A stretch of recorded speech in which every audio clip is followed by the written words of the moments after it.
हिरवा व्हेज पुलाव कसा करायचा ते पाहूयात. मी 4 ते 5 लसणाच्या पाकळ्या आणि एक इंच आलं यात घालत आहे. 5 ते 6 आपण हिरवी मिरची देखील यात घालत आहोत. अर्धा कप ओलं खोबरं देखील यात घालायचं आहे. अर्धा कांदा ओबड-धोबड कापलेला यात घालायचा आहे. पूर्ण धने देखील यात घालायचे आहेत.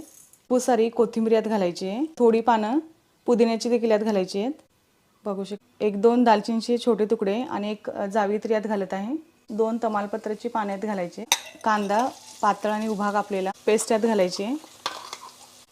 आता यात आपण घेतलेल्या सगळ्या भाज्या यात घालायचे. अर्धा टीस्पून हळद घालते. 1 टीस्पून आपल्याला गोडा मसाला देखील यात घालायचा आहे. आता चवीनुसार यात मीठ घालायचं. 15 ते 20 मिनिटे भिजवलेला हा 1.5 कप तांदूळ यात घालून घ्यायचा आहे.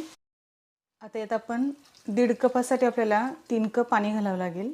तर या भांड्यावर एखादं आपण असं झाकण ठेवून द्यायचं आहे. यावर आपण थोडंसं तूप यावर